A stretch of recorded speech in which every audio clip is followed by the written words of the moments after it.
de uma forma egoísta e avarenta. É ser possuído pelo dinheiro. É isso que Jesus está combatendo aqui. E Jesus proíbe esse comportamento, por quê? Porque nós não trouxemos nada para esse mundo e dele também não vamos levar nada. 1 Timóteo, capítulo 6, versículo 7. Porque nada trouxemos para o mundo e nem coisa alguma podemos levar dele. O seu tesouro está nas coisas aqui do mundo? Porque se o teu tesouro estiver nas coisas aqui do mundo, sinto te dizer, mas o seu coração aqui está também. Agora, se o teu tesouro está nas coisas de Cristo, o seu coração também está com Cristo. Então a ordem negativa é não acumulem. Qual é a ordem positiva do texto? Versículo 20. Mas ajuntem tesouros no céu. A ordem positiva do texto é: ajuntem tesouros no céu. Ajuntar tesouro no céu não é ter uma linha de crédito no céu, irmãos. Tá? O céu não faz financiamento, não aprova cadastro. Então não é isso. Também não é tampouco ter um reservatório de bênçãos, uma conta poupança lá no céu, aonde Deus vai tirando daquela conta e te abençoando. Não, não é isso. Não é isso. Alguns anos atrás, e vocês devem se lembrar disso, surgiram aí falsos mestres vendendo terreno no céu. E o que me choca não é as pessoas vendendo terreno no céu, são as que compram o terreno. E muita gente comprou um terreninho no céu pensando em fazer um investimento, né? Mas não é isso também. Isso é uma bobeira. Ajuntar tesouro no céu, irmãos, é empregar os recursos que Deus lhe dá para investir no reino de Deus, para ajudar o necessitado.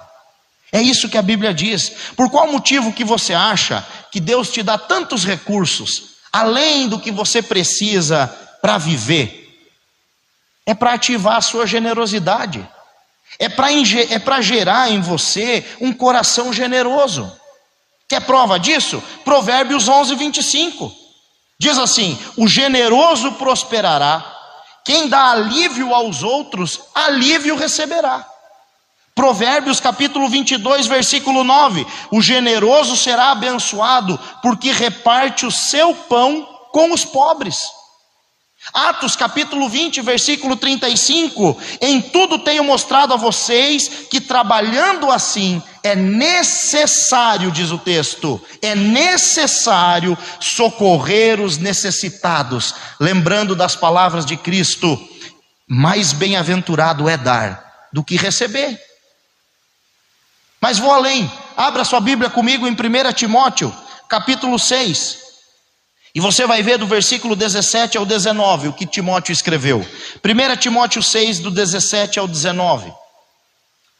Diz assim a palavra de Deus: exorte os ricos deste mundo a que não sejam orgulhosos, nem depositem a sua esperança na instabilidade da riqueza, mas em Deus, que tudo nos proporciona ricamente para o nosso prazer. Que eles façam o bem, sejam ricos em boas obras, generosos em dar e prontos a repartir, ajuntando para si mesmos um tesouro que é sólido, fundamento para o futuro, a fim de tomarem posse da verdadeira vida. O que é que Paulo está ensinando àqueles irmãos?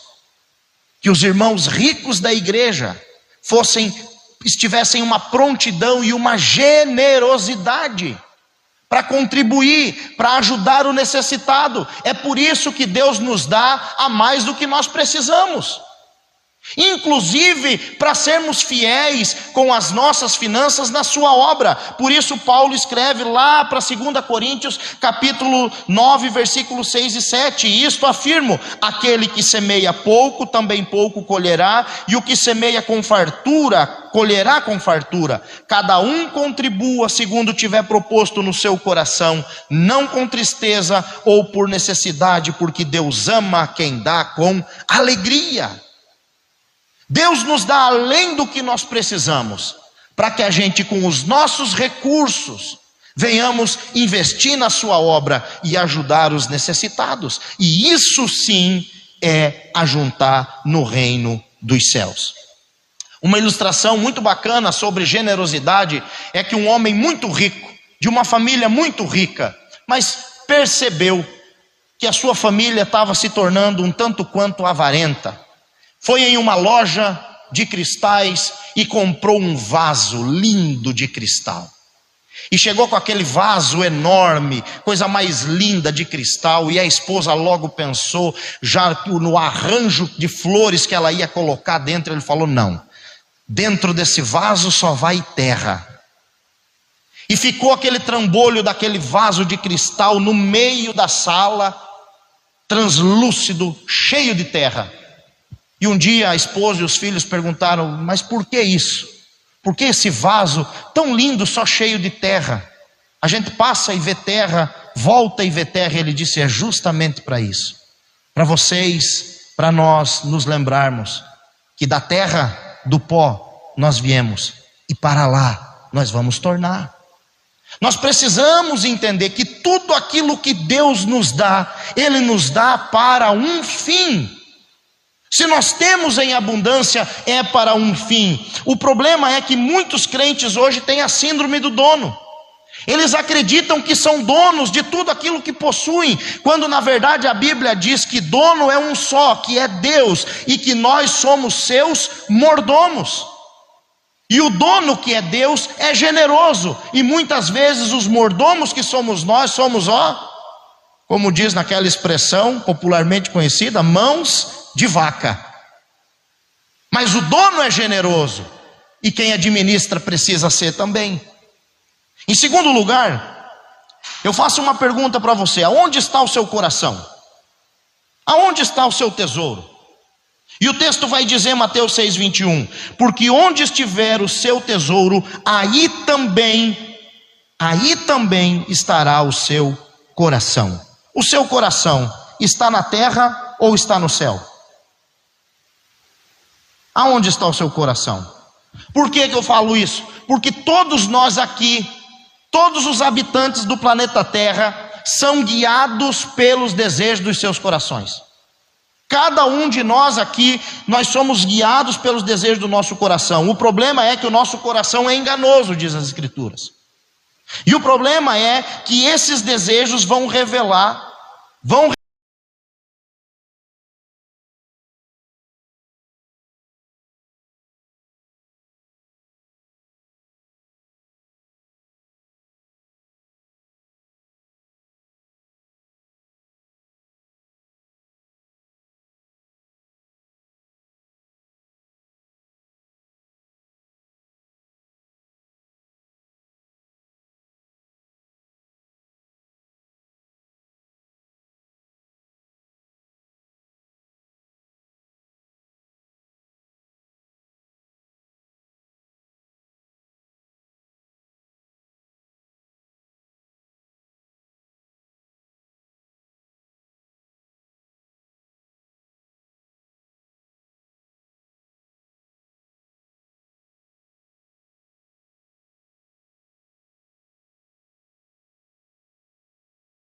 de novo, então eu pergunto, por que é que você está vivendo na mesma perspectiva de antes? Por que é que ainda você não vive na nova perspectiva do novo nascimento?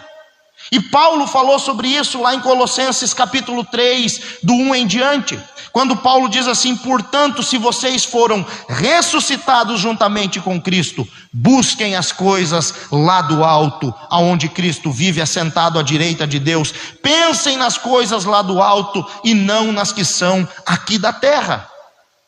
Nós dizemos que nascemos de novo, que fomos restaurados, agora eu fui inserido ao corpo de Cristo, mas continuamos pensando nas coisas daqui da terra, almejando as coisas aqui da terra, querendo as coisas aqui da terra. O nosso coração está nas coisas da terra. E Paulo questiona aquela igreja e diz: já que vocês falaram que nasceram de novo, que vocês ressuscitaram em Cristo, então comecem a agir como cidadãos, como pessoas que têm o seu tesouro no céu. Em terceiro lugar, nós vemos nesse texto aqui o perigo dos tesouros na terra. Veja aí o versículo 19: não ajenteis tesouros na terra, onde a traça e a ferrugem destroem, e aonde os ladrões arrombam e roubam. E Jesus vai usar 3 exemplos: traça, ferrugem e ladrões. Traça, ferrugem e ladrões. E se o teu tesouro, meu irmão, estiver nas coisas terrenas, é certo que você vai perder tudo. É isso que Jesus está dizendo. O que a traça não corroer, a ferrugem vai destruir. O que a ferrugem não destruir, o ladrão vai roubar. Se você parar e pensar um pouquinho, aonde estão os bens, as posses, as riquezas de 3 gerações atrás da sua família? Se eu pedir para você qual é o nome do irmão do seu tataravô, você não vai saber. Tudo se consome, tudo se vai. É isso que Jesus Cristo está dizendo aqui. Se o nosso tesouro estiver nas coisas terrenas, ele vai ser destruído, e nós corremos um risco sério de perder tudo. Por quê? Porque tudo aqui nesse mundo é passageiro e não tem valor eterno. Por isso Paulo, quando escreveu para a igreja lá de Corinto, ele disse: não se atentem nas coisas que não se veem, aliás, nas coisas que se veem, porque as coisas que se veem são temporais, mas as que não se veem são eternas. Nós devemos fixar os olhos naquilo que nós não vemos, nas coisas eternas. 2 Coríntios 4,18. Então Jesus fala que a traça destrói os melhores tecidos, a ferrugem corrói e corrompe os bens mais duráveis, e os ladrões roubam, matam e destroem tudo aquilo que sobra. É isso que Jesus está dizendo, que as riquezas materiais são passageiras e podem facilmente serem perdidas. Em quarto lugar, nós encontramos a segurança do tesouro nos céus. Em contrapartida, com a insegurança do tesouro na terra, nós temos a segurança do tesouro no céu. Versículo 20: mas ajuntem tesouros no céu, onde as traças e a ferrugem não corroem, e onde ladrões não escavam nem roubam. Oh, meus queridos, como eu falei, as riquezas desse mundo são passageiras e podem facilmente serem perdidas, enquanto a riqueza espiritual não. Nada pode tomar. A vida eterna em comunhão com Deus é um tesouro inabalável e eterno. É isso que Jesus está dizendo. Não existe nada que possa corromper, não existe nada que possa desvalorizar, não existe nada que possa destruir, não existe nada que possa roubar esse tesouro que está no céu. Se o teu tesouro estiver no céu, nada poderá acontecer com ele. Por quê?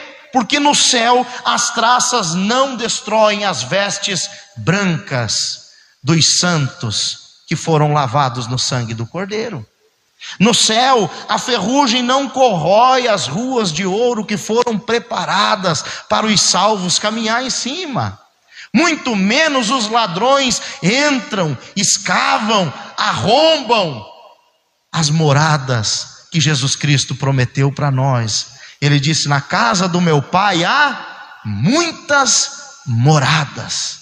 É impossível perdermos aquilo que está no céu. E Jesus Cristo então nos convida a investir a nossa vida nas coisas e nessas ações de Deus. Jesus Cristo nos incentiva, nos convida a investir a nossa vida em ações que agradam a Deus. Quais são essas ações? Ações de justiça, de compaixão, de fé, de piedade, de generosidade. É isso que é entesourar para o céu. Ajuntar tesouro nos céus, irmãos, é combater a idolatria do nosso coração, porque o nosso coração é humanamente avarento. O nosso coração é tendencioso.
Note que a pessoa que tem o seu coração no mundo, que tem o seu tesouro no mundo, é uma pessoa que vive ansiosa por tudo e qualquer coisa.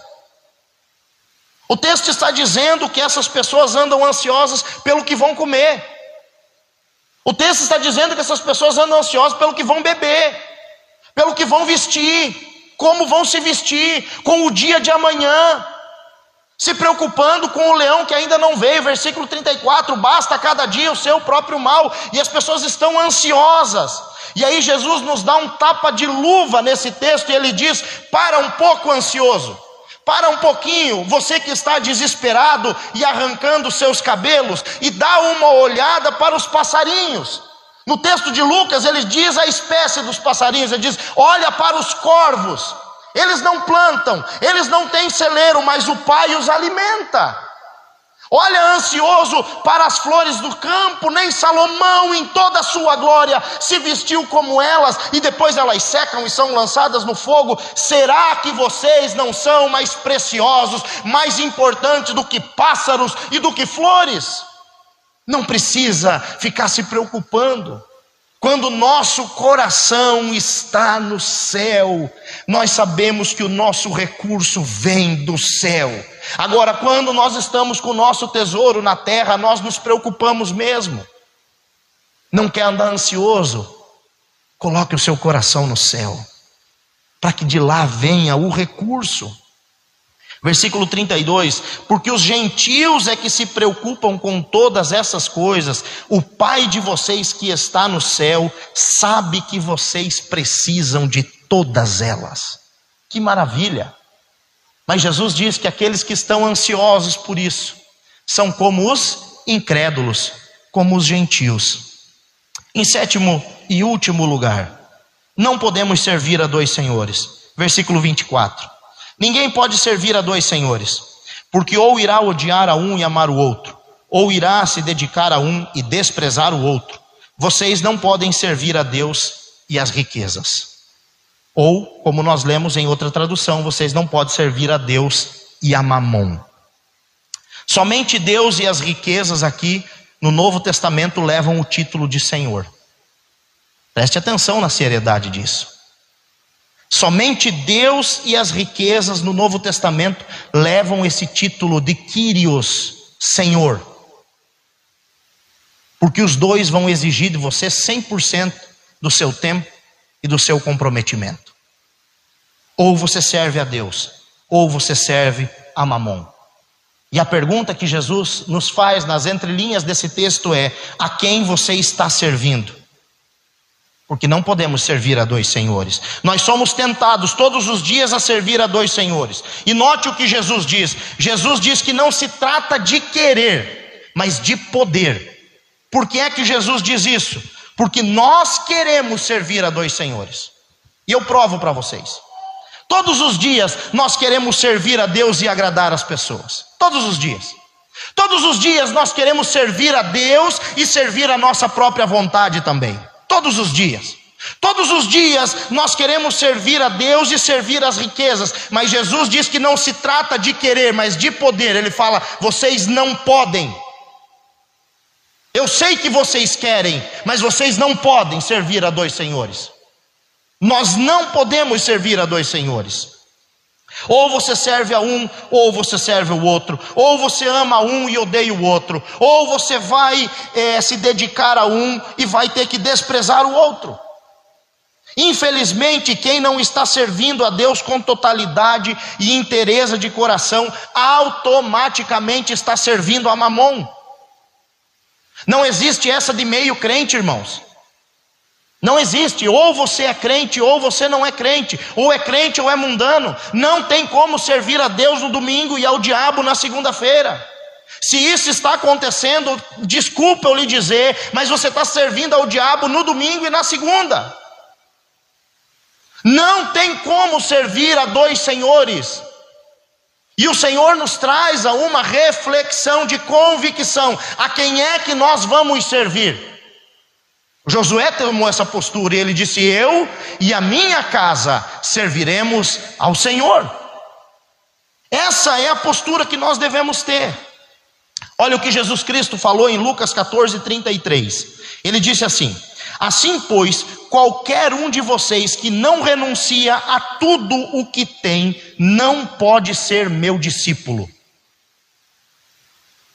Veja que Jesus Cristo está falando que muitos querem, mas não podem. Por que é que eles não podem ser discípulos de Jesus? Porque eles não renunciam àquilo que têm.